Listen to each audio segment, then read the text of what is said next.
So in this sector, we will try to develop the rising importance of the tertiary sector. Okay? Tertiary sector is rising. Why it is important? Why it is rising? It is because of its, innovative, activities they have new activities, okay, which is different from traditional activities, clear, and it is, concerned with the taste of coming generation.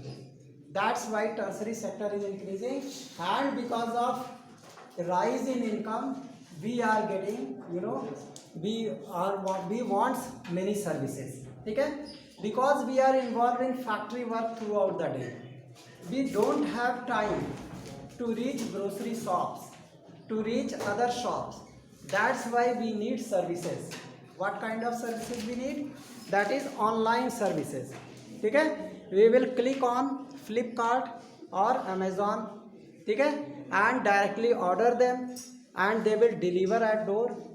Now we have got, we have saved our time, isn't it? And within same amount, okay, we have received our commodity. It means because our income has risen, okay, and we have less time to go to do other shopping activities, so we can use these services, okay.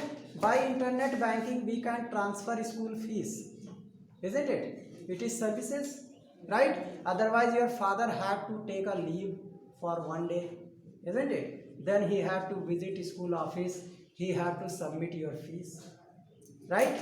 But your father is busy in earning, okay, his income is increasing, so what he will do? He will use internet banking.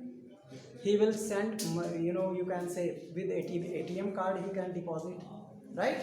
In similar manner, okay, we have got various other sectors.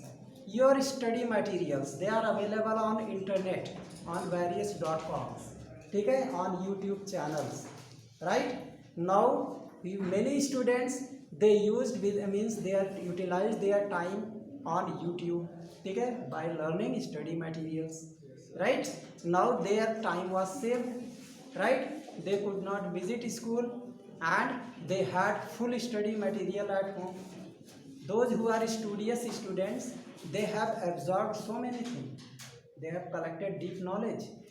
Those who are not interested in study, they have lost their time, isn't it? But the meritorious students who wants to do something in learning sector, he had achieved so many things, isn't it? It is because of services that are provided.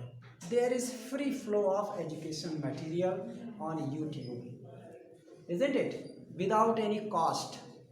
For that, to gain such knowledge, in early times before 20 or 30 years, people had to search, teachers for getting knowledge. They had to go 20 kilometers, 30 kilometers by bicycle to know something. It means before 20 years. But right now everything is available on YouTube. All questions of NCERT are solved on YouTube with full explanation, isn't it? They are services, right? That's why these YouTube channels, means YouTubers are growing up, because they know if we upload our these videos, we will have earning, है कि नहीं? उनका भी एक criteria है, उसके बाद वो अर्निंग करते हैं, क्लियर? तो यहाँ भी आप उनका जॉब बढ़ा कि नहीं बढ़ा? People are working in call centres, है कि नहीं?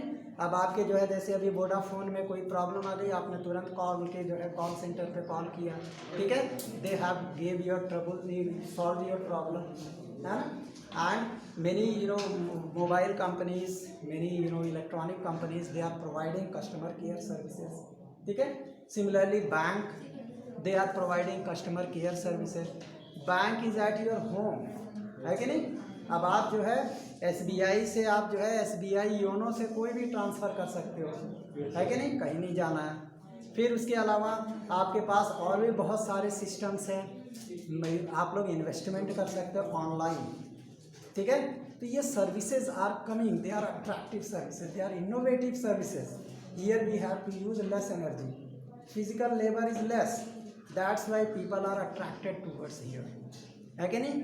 In previous time traditional work, ठीक है, people had to do physical work also because they were engaged in factories, manufacturing industries, in railway network, ठीक है, they had to do lot of physical work. But nowadays tertiary sector it is only totally based on mental work, है कि नहीं, and you are getting full amount also, है कि नहीं. एक software engineer बन के ओनली मेंटल वर्क करके आप crores of rupees you are earning, है कि नहीं, मेनी पीपल्स आर अर्निंग. तो ये कितना सिंपल एंड अट्रैक्टिव है कि नहीं. Everybody wants to do this, है कि नहीं. तो ये service sectors, that's why it grew up, right. You know, you have got various reasons. Yesterday I had discussed about the first reason in our country, in any country, several services as hospitals, educational institutions, ठीक है. पहले क्या है, services, right, services such as educational institutes, ठीक है, hospitals, right, banking, clear, communication,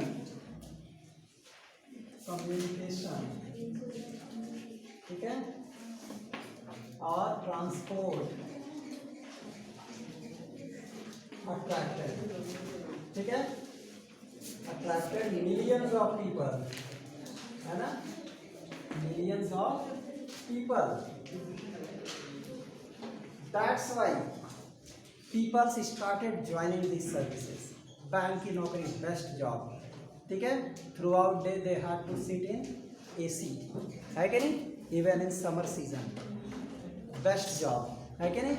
there is no physical work, only they have to count notes, they have to just manage transactions and they have to do other activities, ठीक है. Very simple work. In hospitals you have to treat patients, है कि नहीं, and in banking system you have already studied, you can say educational institute, teachers are teaching, है कि नहीं. There is very less physical work, he is only involve in just providing lectures, notes and so many things, ठीक है. They are not so much physical work, right. So it is attractive one, clear. And then second, the development of agriculture and industry leads to development of services, ठीक है, industries, ठीक है, agricultural and industrial development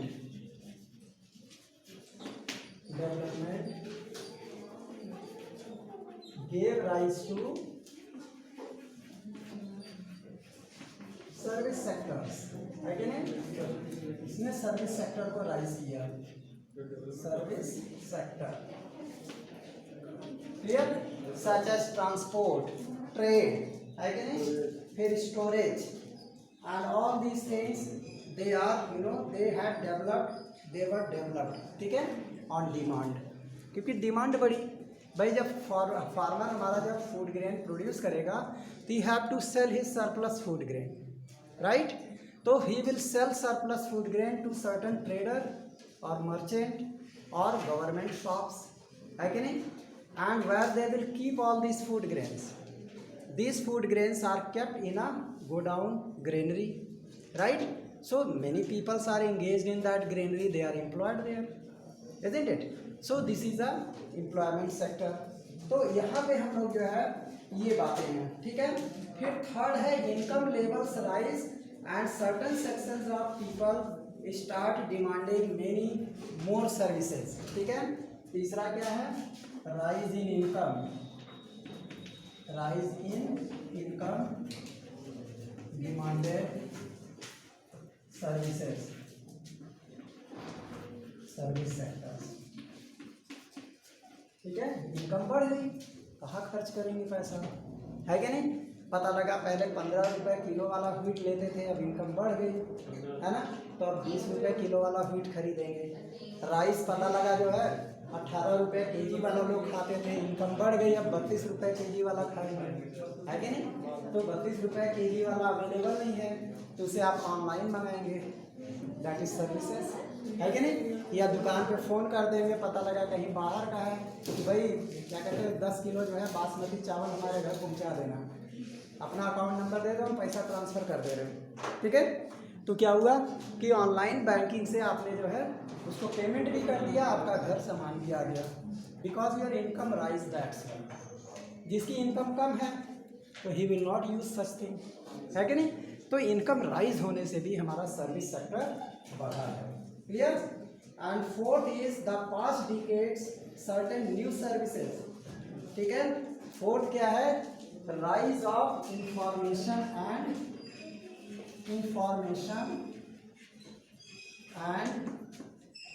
communication technology I, ठीक है।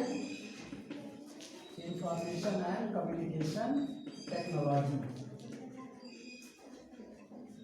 ठीक है, gave boom, ठीक है, बूम्ड सर्विस सेक्टर, ठीक है, सर्विस सेक्टर, सर्विस सेक्टर।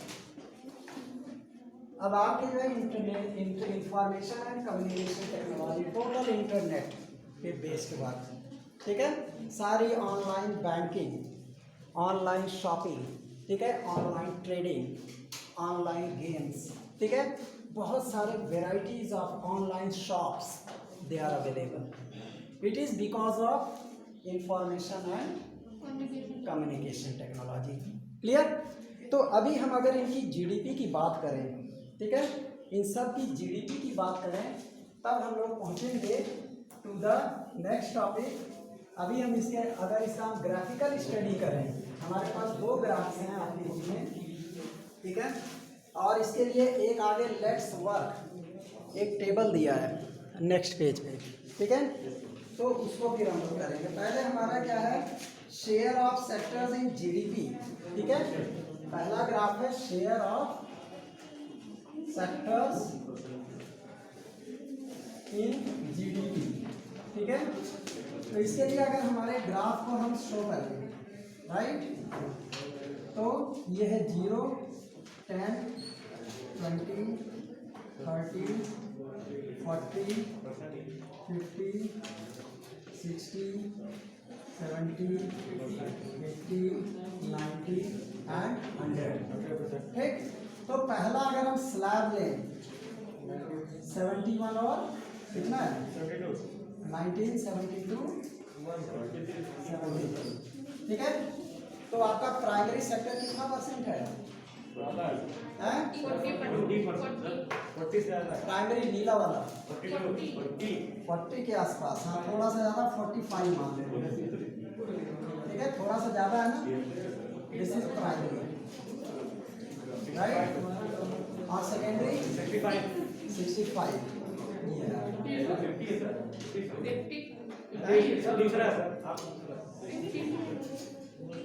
ये आधा मत बोला, 65 तो है सही है। दिस इज सेकेंडरी,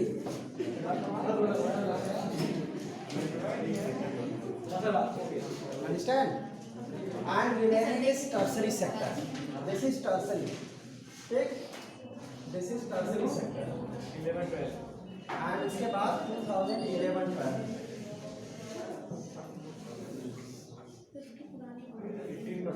ठीक है। हाँ ये वाला कितना है 18%। अब प्राइमरी सेक्टर हमारा रिड्यूस हो गया, हाँ यू कैन से 18%, करेक्ट, 18% इज हियर, से दिस इज 43, ठीक है, ये प्राइमरी है, हाँ, और ये दूसरा वाला कहाँ गया 43 पे, से हियर सेकेंडरी, हाँ ठीक है, साइलेंट, सबके पास पुरानी नई सबके पास है, अंडरस्टैंड। तो इसमें क्या है, दोनों में जो है कॉन्सेप्ट एक ही है, चाहे नई हो चाहे पुरानी हो, इससे क्या फर्क पड़ता है। एग्जाम में इसमें से एक भी नहीं आएगा, तब क्या करोगे, एग्जाम में दूसरा ग्राफ रहेगा, तब क्या करोगे, मेन कॉन्सेप्ट आना चाहिए ना। तो इसमें आपका जो है ये है, ठीक है।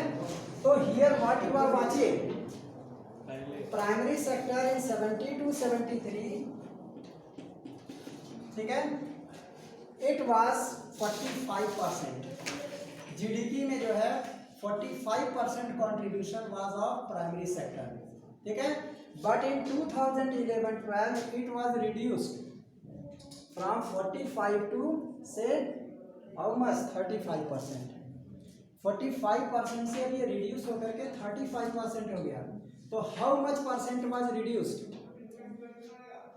Reduction was 10%. 45 माइनस 35%, ठीक है. तो इन दीज ईयर्स अप्रॉक्स से 40 years there was decline of GDP in primary sector, ठीक है. वहीं पे सेकेंडरी सेक्टर का केस अगर ले लें, ठीक है, तो 45 है और ये 65 है, तो कितना हुआ 20%, ठीक है. और यहाँ पे सेकेंडरी हमारा कितना है, यहाँ पे सेकेंडरी हमारा दिया हुआ है, हाँ ये है 1842. फिर 100 में से 42 गया, कितना बचा 58. ये हमारा 58% हुआ है कि नहीं. और ये हमारा कितना था 18. हाँ दिस वाज 18%, ठीक है. 18% करेक्ट. तो 18% तब तो यहाँ नीचे दिस इज 18%, ठीक. तो सेकेंडरी कितना हुआ 58 और 18 कितना हुआ 76. 100 में से 76 गए, 24% हुआ, ठीक है. तो सेकेंडरी हमारा जो है 20 से राइज करके 24% हो गया, यानी कि GDP of secondary sector increase 4%. और वहीं पे टर्सरी सेक्टर का केस अगर आप लेते हो तो ये आपका 45 था, ये दोनों मेरे मिलके 65 हुआ, तो ये बचा 35%, ठीक है. और यहाँ की ये 58% हो गया. मीन्स सेकेंडरी सेक्टर हमने वही पढ़ा था टर्सरी सेक्टर क्यों राइज हो रहा है, ठीक है. From this graph it is seen that tertiary sector increase from 35% to 58%. It means income increased, that's why services increase, ठीक है. So here GDP is increased, है कि नहीं. नेशनल इकोनॉमी में इसका जीडीपी जो है बहुत बढ़ गया, है कि नहीं. मतलब जीडीपी में इसका कंट्रीब्यूशन ऑफ टर्सरी सेक्टर, ठीक है, in India's GDP with in 40 years, ठीक है. It was how much increase 58 minus 35, it came 23% increase हो गया, ठीक है. Contribution of tertiary sector in Indian economy, ठीक है. The GDP of GDP increase by 23%, ठीक है. It has contributed 23% more in India's GDP. Tertiary sector has contributed 23% more in India's GDP, ठीक है. हमारी जीडीपी में इसने 23% की बढ़ोतरी कर दी, इंक्रीज हो गया 23% जीडीपी हमारा 40 सालों में. It means we have developed. समझ में आ रहा है. इसको कहते हैं एनालिसिस. क्लियर. वहीं पे हम लोग यहीं पे एम्प्लॉयमेंट की भी बात कर लेते हैं. इसी के बगल ही में हमारा दूसरा ग्राफ है. Here we will talk about employment में, ठीक है. Same thing 0, 10, 20, 30, 40, 50, 60, 70, 80, 90, 100. This is case of employment, ठीक. कितना परसेंट एम्प्लॉयमेंट किस सेक्टर में मिल रहा है, ठीक है. That we will study here, right. Employment clear. तो हमारा यही जो 72-73 का केस है, दिस इज आवर स्लैब, ठीक है.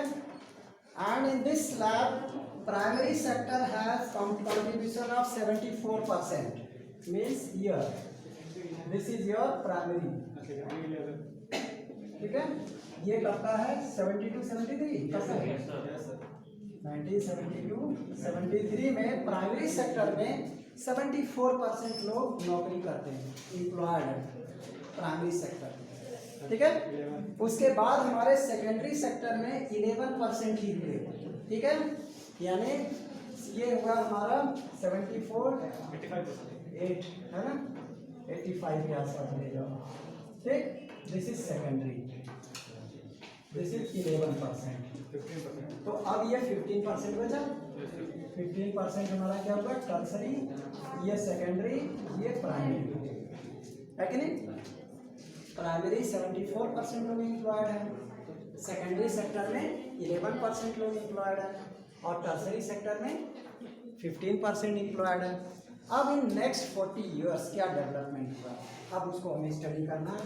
And here we will have another slab, and in this slab we will have data, ठीक है। और ये मिला प्राइमरी हमारा 49% हो गया, हियर दिस वन से हियर, दिस इज 49% आपका प्राइमरी हो गया, हाँ, और सेकेंडरी हमारा 24, वेरी गुड।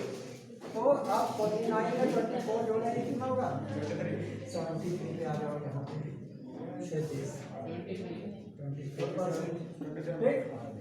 और ये आपका कितना होगा, सही से बताना, ओके। तो अब इसकी कंपैरेटिव स्टडी की वीडियो है ना। Here we will say this is also 2011 12. Yes, sir. Okay. Right?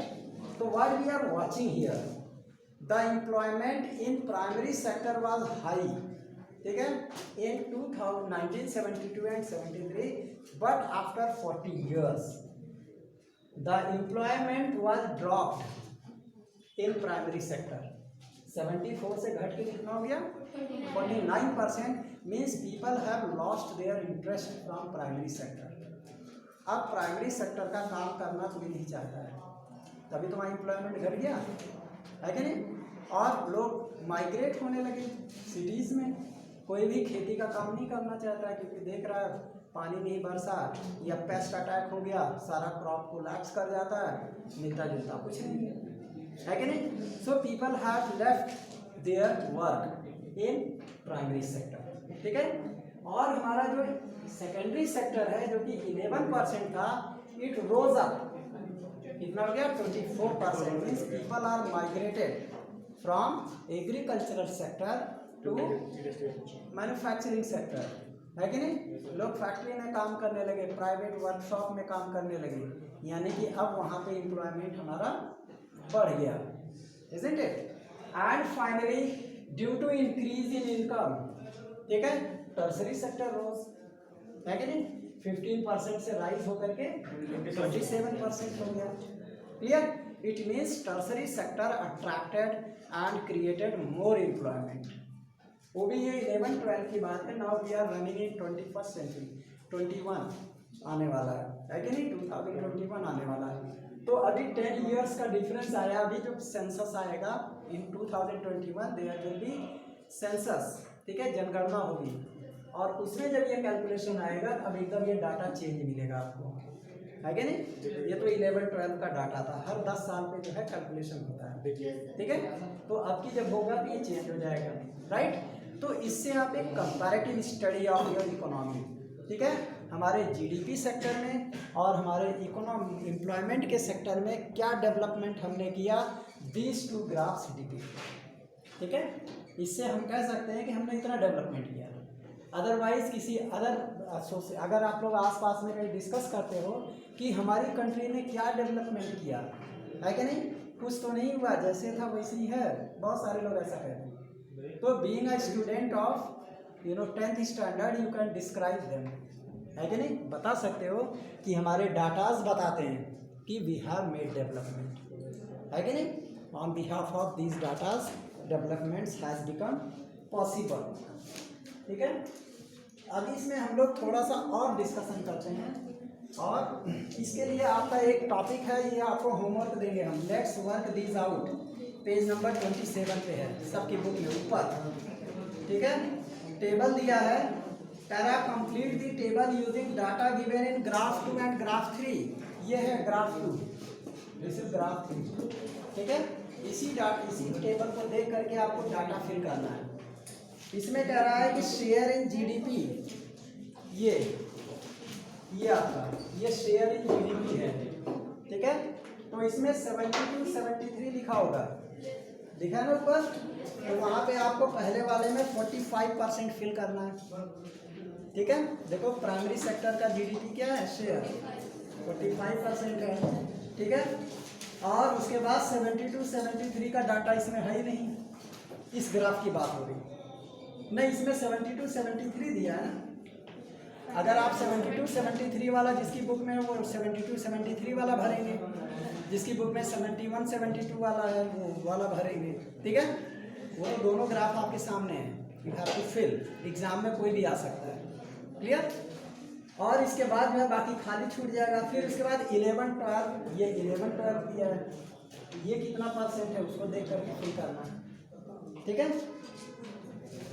हाँ, अब एम्प्लॉयमेंट नीचे लिखा है, शेयर इन एम्प्लॉयमेंट है कि नहीं, तो अब इसको देखना, ये वाले को शेयर इन एम्प्लॉयमेंट, ठीक है। तो here you have got this data, इसमें कह रहा है 71 72 का है, ये नहीं, पहला वाला खाली छोड़ देंगे, ठीक है। अब इसमें 72 73 दिया है, तो यू हैव गॉट 74%, ठीक है, राइट।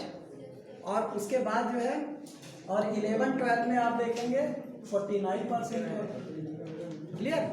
तो इस तरीके से हम लोग जो है ये कंट्रीब्यूशन इनका देख सकते हैं एम्प्लॉयमेंट का, अंडरस्टैंड, प्राइमरी का।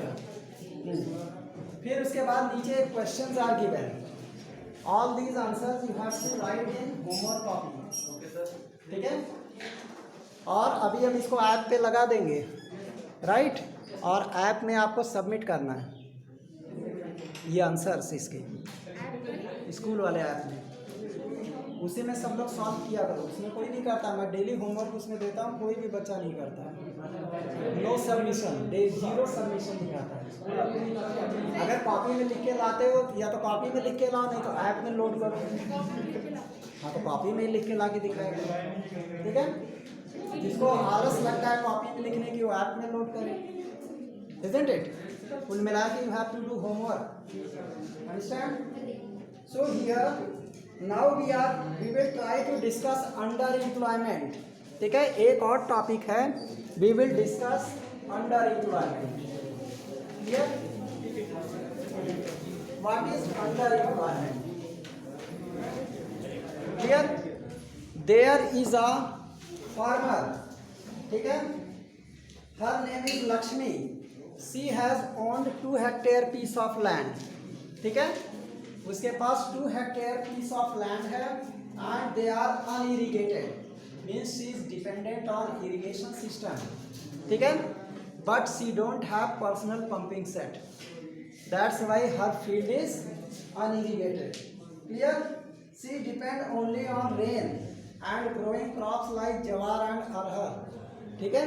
2 crops she used to grow up, clear।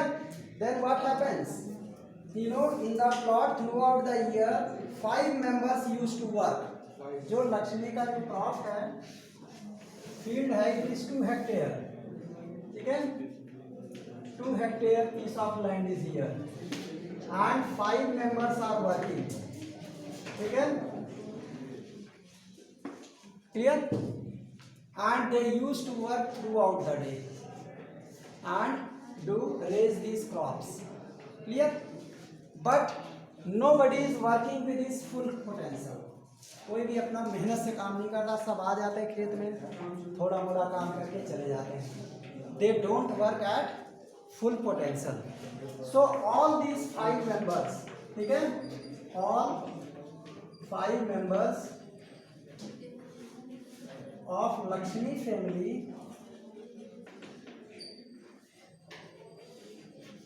does not use full potential, ठीक है, पूरा मेहनत नहीं करते हैं, थोड़ा थोड़ा मेहनत करते हैं, तभी भी क्रॉप हमारा प्रोड्यूस हो जाता है, clear. So all these 5 members are under employed, ठीक है। तो क्या होंगे, they are under employed, under employed. क्यों अंडर एम्प्लॉयड है, because all are depend on this agricultural work, है कि नहीं, नो बडी इज अर्निंग, ठीक है। फिर उसी में there is a large farmer, his name is Sukhram, ठीक है, ही केम हिज हाउस, ठीक है, एंड ही हायर्ड 2 people और 3 people, ठीक है, मान लेते हैं उसने 3 people को हायर किया 100 रुपीज पर डे पे, अंडरस्टैंड। तो अब इसके मेंबर्स में जो 5 मेंबर्स थे, जिसमें 3 लोग कहाँ चले गए, सुखराम के फील्ड पे, ठीक है, first member, second and third, ठीक है, and they started his land work, ठीक है, and here they are paid 100 rupees per day, ठीक है, and 2 people they are working in this field, okay, 2 people are working, and again they have grown same amount of crop. It means production was unaffected, isn't it? Earlier when 5 members were working, still they had grown about same fixed amount of production, and when these 3 members started going to work on Sukram's field, still they have grown up same potential, same amount of food grain, means production was unaffected, isn't it? So we will say that earlier in this family there was disguised unemployment, है कि नहीं? इसी को हमने क्या कहा कि इस फैमिली में डिसगाइज्ड अनएम्प्लॉयमेंट था। 2 आदमी का काम था लेकिन 5 लोग डेली काम कर रहे थे, ठीक है, मीन्स ये तीनों लोग जब सुखराम के फील्ड पर भी चले गए तो भी पैदावार उतना ही हुआ, प्रोडक्शन उतना ही हुआ, means production was unaffected, understand. So these 3 people they were working here as a disguised unemployment, ठीक है, ये सब डिसगाइज्ड अनएम्प्लॉयमेंट में थे। जब इनको एम्प्लॉयमेंट मिल गया तो भी प्रोडक्शन उतना ही हो रहा है, and the earning of Lakshmi's family is increased, Lakshmi की फैमिली की अर्निंग क्या है, it increased. So such type of unemployment in which all family members does not pour their full potential, ठीक है, such type of unemployment is known as disguised unemployment, ठीक है, where surplus members are present, ठीक है, nobody is doing with full potential, and if we remove some person still production is unaffected, है कि नहीं? तो ये 3 लोग फालतू में बैठे रहते थे घर में, तो यही डिसगाइज्ड अनएम्प्लॉयमेंट था, ठीक है, और सब अंडर एम्प्लॉयड थे, कोई अर्निंग नहीं थी। अब इनको बाहर एम्प्लॉयमेंट मिल गया, उसके बाद भी प्रोडक्शन अनअफेक्टेड, तभी भी उतना ही हुआ। अब इनके फैमिली की इनकम बढ़ी कि नहीं बढ़ी जब इनको एम्प्लॉयमेंट मिल गया बाहर, ठीक है, but they are suffering from seasonal employment. Seasonal unemployment की भी बात आती है कि भाई जब तक आपका सोविंग का टाइम था तभी तक 10 दिन, है ना, हार्वेस्टिंग का टाइम था तब, बस इसके बाद free, isn't it? So they were also suffering from seasonal unemployment because they had to do on Sukram's field in season only, in the season of harvest and in the season of sowing, ठीक है। So these types of unemployment are here. So if anybody asks what is unemployment, ठीक है, then what will be definition of unemployment? When we are willing to work, ठीक है, we are able to do a work, ठीक है, we have ability but there is no availability of work, ठीक है, such type of unemployment is called, such type of we can say thing is called unemployment, isn't it? तो यहाँ पे है कि हम लोग विलिंग हैं, हम लोग काम करना चाहते हैं, but there is not availability of work, so